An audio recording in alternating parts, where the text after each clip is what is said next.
among us today, our newest sister in Christ. For quite some time, her mommy, Zolotana, was a key facilitator of our centering prayer group that met in the chapel. The group started after a day-long centering prayer training was offered here at St. Andrew, and an invitation was extended to those who had been trained to meet weekly for a number of weeks.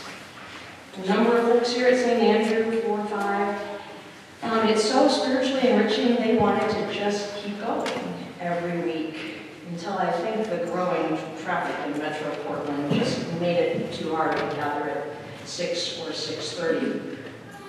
Centering prayer is a method of silent prayer that prepares us to receive the gift of contemplative prayer.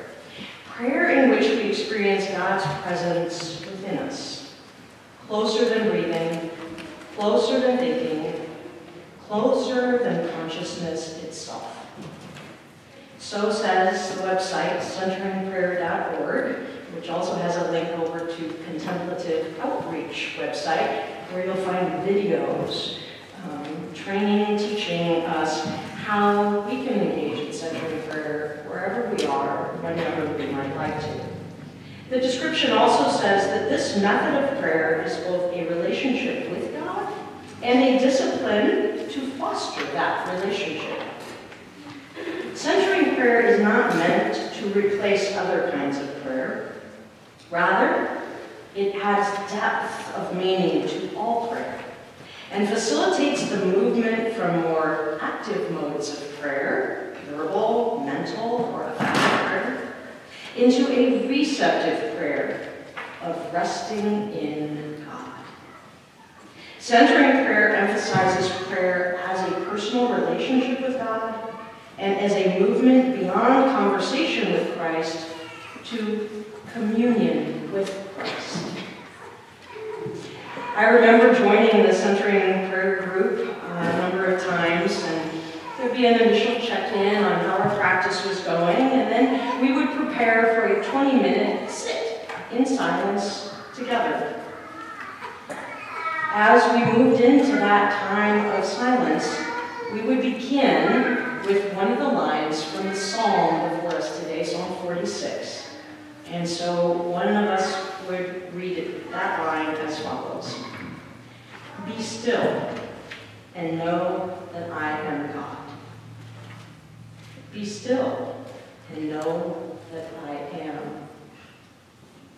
Be still and know. Be still. Be. And then we would sit together for 20 minutes and practice being in that life-giving presence of God. At the end of the 20 minutes, a chime would ring, and one person would say, be still. Be still and know. Be still and know that I am. Be still and know that I am God. Just saying that helps me reground a little bit more. How much more so the 20 minutes sit in between the reading of that line from Psalm 46. What kinds of practices or experience have brought you to that place of being still and knowing that God is God and that God is right here, right now? I asked our staff this question at our weekly staff meeting, and many experiences of the natural world were raised up. A surprising number of them involving seagulls. Music was also referenced, cooking in the kitchen. How do you be still and know that God is God and that God is here? This is a Sunday when our A Hope for All capital campaign consultant suggested that I might share a little bit about stewardship, as many of us in this St. Andrew community are contemplating, reflecting, praying about what our pledges, both to the Ministry and Mission General Fund will be, and to our capital campaign that has the goal of, in the coming 3 years, paying off the remaining $1.3 million debt on the whole rebuilt side of our facilities, so that we do not have to pass any of it on to Sonia and the other children of this community and the others who will come. And as I was reflecting about it, especially in light of the lessons today, it caused me to think about, it's not just about what are we called to give, but for me it's more about what is that relationship with the living God that causes me to want to give anywhere, anything at all, and not only to St. Andrew, but anywhere in the world. I remember the experience of being 6 years old and suddenly feeling that the Sunday school teaching was alive in a moment of staring up at the beautiful clouds. I've shared with some of you an experience I had when I was in 5th grade, and a person from a stewardship team at our church came to visit with my dad. My mom wasn't a member of the church, but my dad and I were, and so he came to meet with my dad. I sat up at the top of the stairs listening, because nobody from the church had ever come to meet with somebody at my house before. And he talked about his own faith and the difference God was making in his faith, and was inviting, through conversations, people in the church to consider whether they might do the standard tithe of giving 10% of their gross income. He didn't want any commitments right then from my dad, but just for my dad to think and pray about it. And I remember after listening in for half an hour, 45 minutes, and when he was getting ready to leave, I went down the stairs and I handed him a little piece of paper. And I know how much allowance I got at that time in my life, because I remember doing the calculation that 10% of $2.50 would be 25 cents per week. And I tried to hand it to him for the church, and he was embarrassed that the child was trying to give him something, and said, "Oh, no." Interestingly enough, I didn't tithe as a child, or even into my young adulthood. I do, however, take very seriously the participation of children in anything that we're doing with the church as a result of that experience. It wasn't until I got to become a public school teacher, I was attending a Missouri Synod Lutheran Church in Bakersfield, California, where a husband and wife who had made a pledge to the church there got up and shared their story with the congregation during a stewardship focus. They had lost a job and they had decided to keep giving their commitment to the church, which blew me away, because 10% of zero should be zero in my mind. But they had seen it differently, and I remember being so moved by their faith and so moved by their story of how their eyes were open to see the blessings that came to them after they decided to keep stepping forward in faith to fulfill that commitment. And in that moment, I thought, oh, well, I don't have that many expenses as a 22-year-old school teacher, and did the calculations again like I had in 5th grade, and started giving 10% of my gross income. You miss it less when you've never had an income like that before, of course. I remember being in high school and picking up a book called Choosing a Career, the Christian Decision Manual. I hoped it would help me know what to focus on, but I still went to college undeclared with my major. But after my first year in college and continuing to read that book and having some profound experiences in college with my faith, I remember going back home to my own congregational pastor, setting up an appointment and telling him that I really wanted to give my life to Jesus because my faith was coming alive. Interestingly, he didn't seem terribly impressed. And I'm not sure if he thought maybe I was going to change my mind and it was just something fleeting, or maybe as a Lutheran pastor, he just thought, well, yeah, that's kind of what our baptism is all about for all of us. We're all called to be living out our lives in response to God's grace. When I was in seminary, a time came where I thought that it was not going to work out for me to be an ordained pastor in the ALCA, not by my own choosing, but because of the policies of the church at that time. I'm not one of those pastors who frequently has dreams about Jesus. There are some of those out there. I've had one in my life, and it came at just that time. Jesus showed up in Grandma and Grandpa Hartwig's house in Clarence, Iowa. He came in the back door because everybody who's part of the family always came to the back door and just walked right into Grandma and Grandpa's house.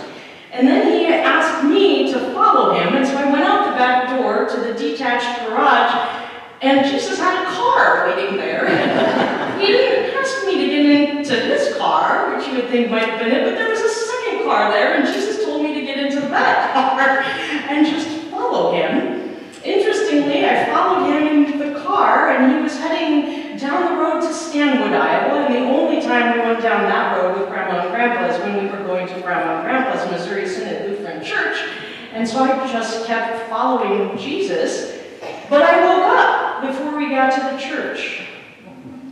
I woke up feeling very close to an alive experience of God in the world, but also very disappointed when I realized the dream didn't end with me getting to any church, as I was wondering if I was going to have to leave seminary and not become a pastor.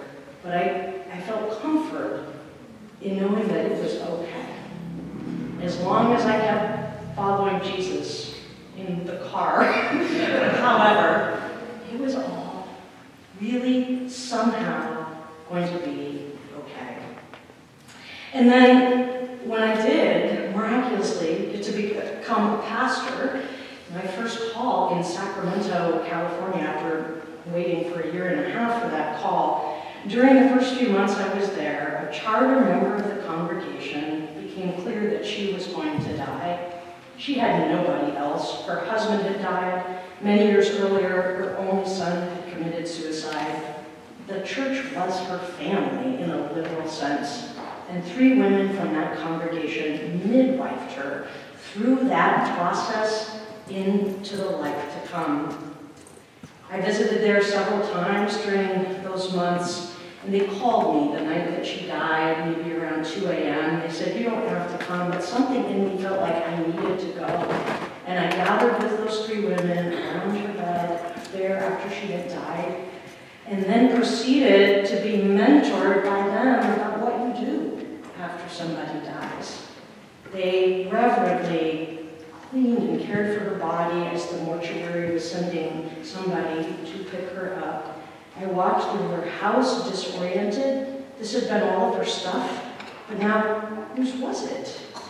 And then the caregiver handed me the sheets and asked me if I would take them out to the garbage can. I didn't realize, so sheets were also often part of the process. And as I walked out to the garbage can and put the sheets in there, it was a perfectly clear night, and I remember looking up at the stars and the vast universe and realizing in my late 20s there, oh my gosh, this is going to go by so fast.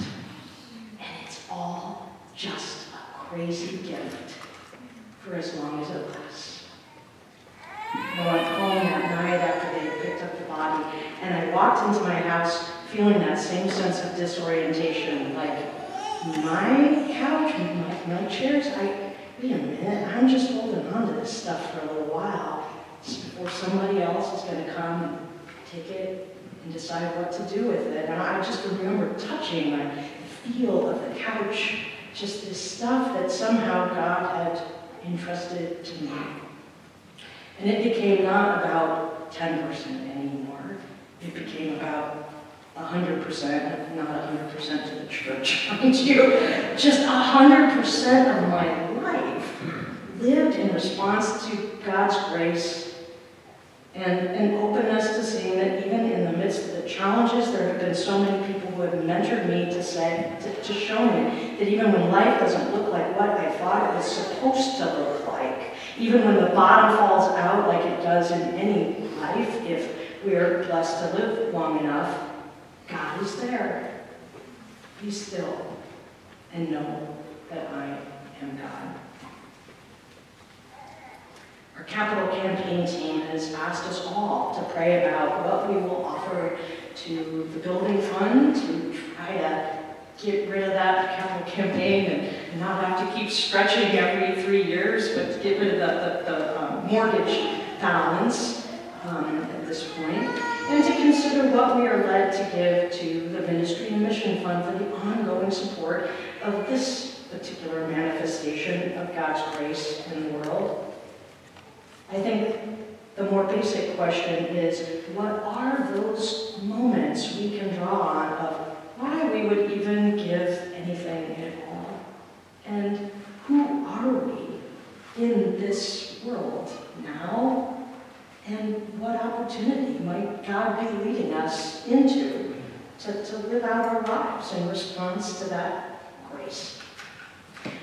Many of us have had those childhood moments where we were still and knew that there was God or something greater than us. Some of us are blessed to have more than one dream like I've had, or many other moments perhaps when you have connected with that still small voice or presence of the divine. Our faith teaches us, and the baptism of Meta today will remind us that every moment of every day we have an opportunity to be still and know that God is God. And whether we can feel it or not, it's still true. Every day we have that opportunity until the end of our lives, when we take our final breath. And when we take that breath, suddenly we will again be still, and we will know that God is